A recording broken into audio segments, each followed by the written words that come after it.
ओम शांति। 24 जनवरी 2026 के ईश्वरीय महावाक्य हैं। पहले सुनते हैं मुरली के मुख्य पॉइंट्स। बाबा ने कहा,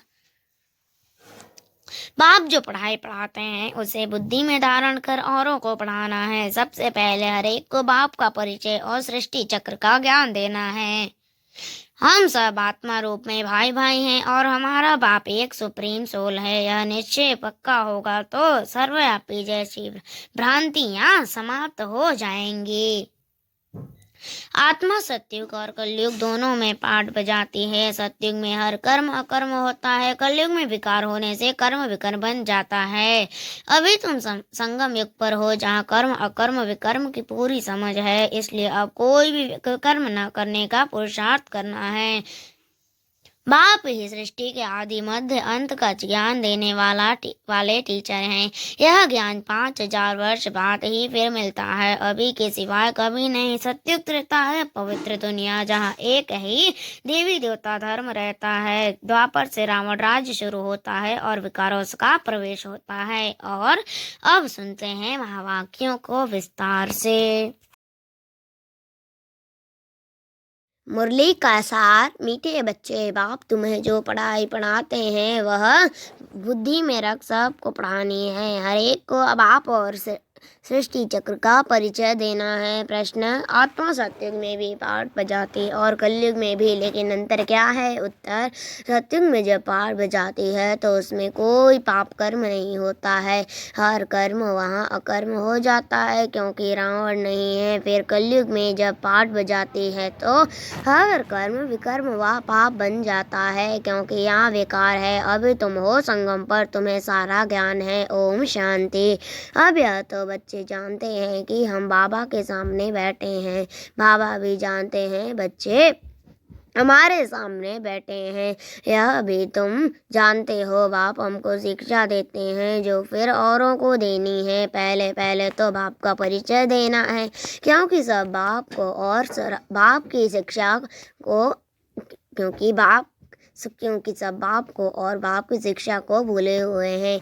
अभी जो बाप पढ़ाते हैं यह पढ़ाई फिर 5000 वर्ष बाद मिलेगी। यह ज्ञान और कोई को है नहीं। मुख्य हुआ बाप का परिचय। फिर यह भी समझाना है हम सब भाई भाई हैं। सारी दुनिया की जो सब आत्माएं हैं सब आपस में भाई भाई हैं। सब अपना मिला हुआ पाठ इस शरीर द्वारा बजाते हैं।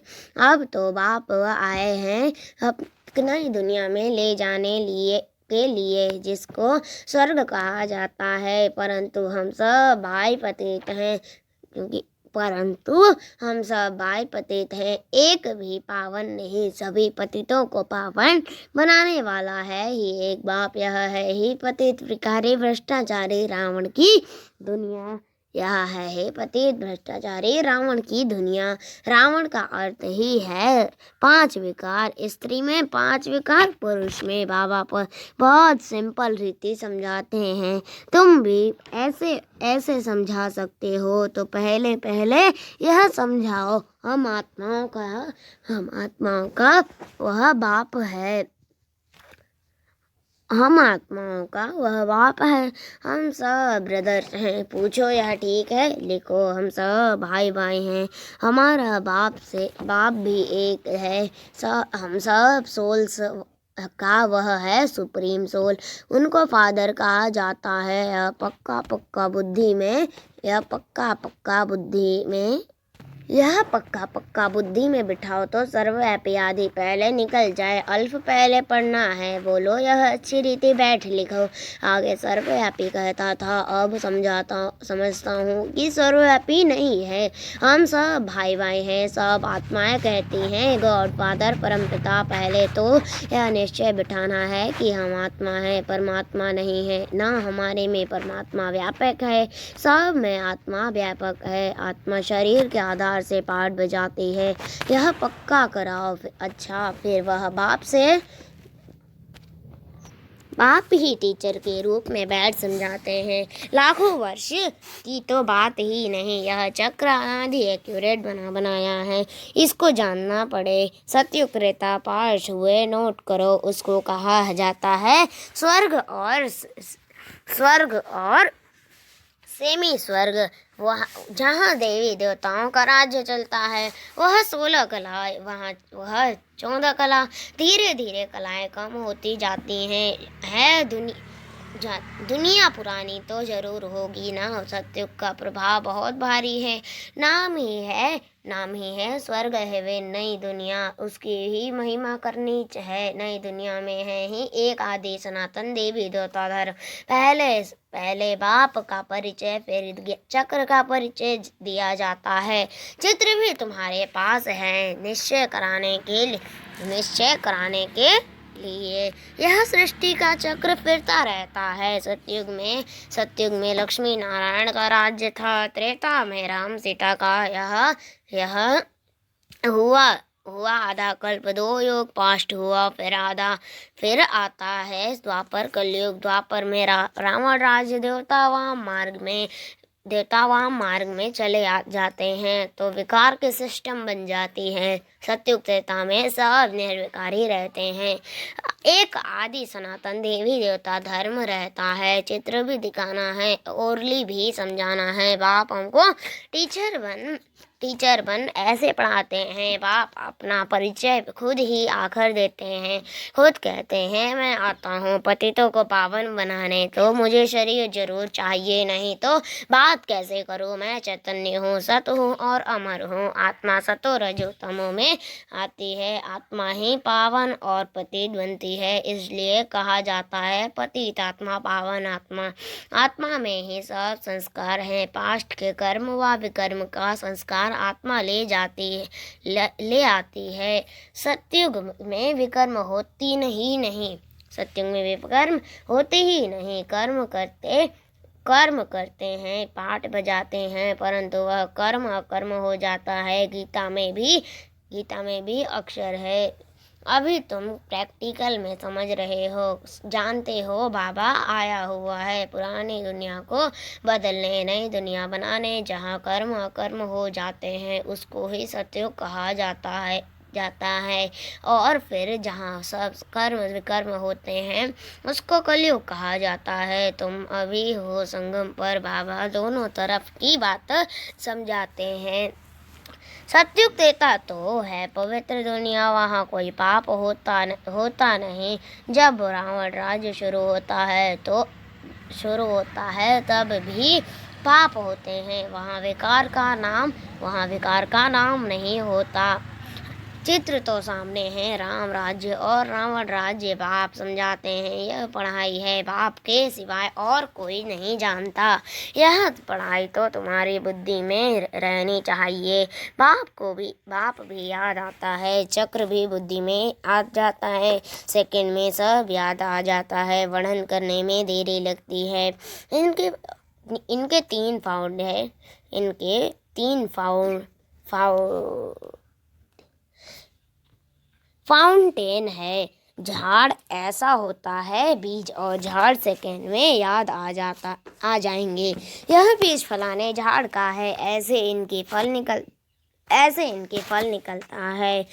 यह बेहद का मनुष्य सृष्टि रूपी झाड़, कैसे इनका राज तुम समझाते हो। बच्चों को सारा समझाया है। आधा कल्प डायनेस्टी कैसे चलती है, फिर रावण राज्य होता है, तो जो सतयुग त्रेतावासी हैं वही द्वापरवासी बनते हैं। झाड़ वृत्ति को पाता है। आधा कल्प के बाद रावण राज्य होता है। विकारी बन जाते हैं। बाप से जो वर्षा मिला वह आधा कल्प चला, नॉलेज सुनाकर वर्षा दिया, वह प्रारब्ध भोगी अर्थात सतयुग त्रेता में सुख पाया, उसको सुखधाम सतयुग कहा जाता है। वहाँ दुख होता ही नहीं। कितना सिंपल समझाते हैं।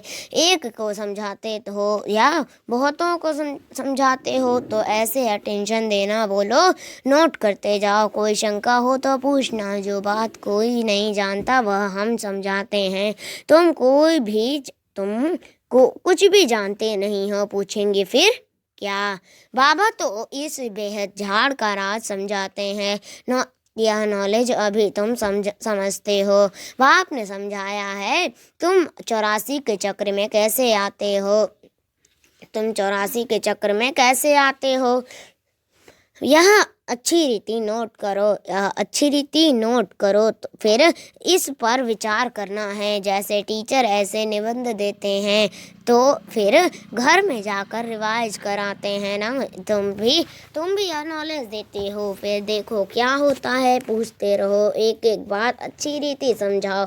बाप टीचर का कर्तव्य समझाकर फिर गुरु का समझाओ। उनको बुलाया ही है कि आकर हम पतितों को पावन बनाओ। आत्मा पावन बनती है तो फिर शरीर भी पावन मिलता है। जैसा सोना वैसा जीवर बनता है। 24 कैरेट का सोना उठाएंगे, खाद नहीं डालेंगे तो जीवर भी ऐसे शतप्रधान बनेंगे। अलाय डालने से तम प्रधान बन पड़े हैं। पहले पहले भारत 24 कैरेट पक्के सोने की चिड़िया है। पहले पहले भारत सच्चे सोने की चिड़िया था, अर्थात शतप्रधान नई दुनिया थी, फिर तम प्रधान बनी है। यह बाप ही समझाते हैं और कोई मनुष्य गुरु लोग नहीं जानते। बुलाते हैं आकर पावन बनाओ, सो तो गुरु का काम है। वानप्रस्थ अवस्था में मनुष्य गुरु करते हैं। वाणी से परे स्थान तो है इनकॉर्पोरियल वर्ल्ड, जहाँ आत्माएं रहती हैं। यह है कॉर्पोरियल वर्ल्ड। दोनों का यह मेल है। वह तो शरीर है नहीं, वहाँ कोई कर्म नहीं होता। बाप में तो सारी नॉलेज है। रामा प्लान अनुसार उनको कहा ही जाता है नॉलेजफुल। वह चैतन्य से चित आनंद स्वरूप होने के कारण उनको नॉलेजफुल कहा जाता है। बुलाते भी हैं हे पतित पावन नॉलेजफुल जी बाबा। उनका नाम सदैव शिव ही है। बाकी आत्माएं सब आती हैं, पाठ जाने तो भिन्न भिन्न नाम धारण करते हैं।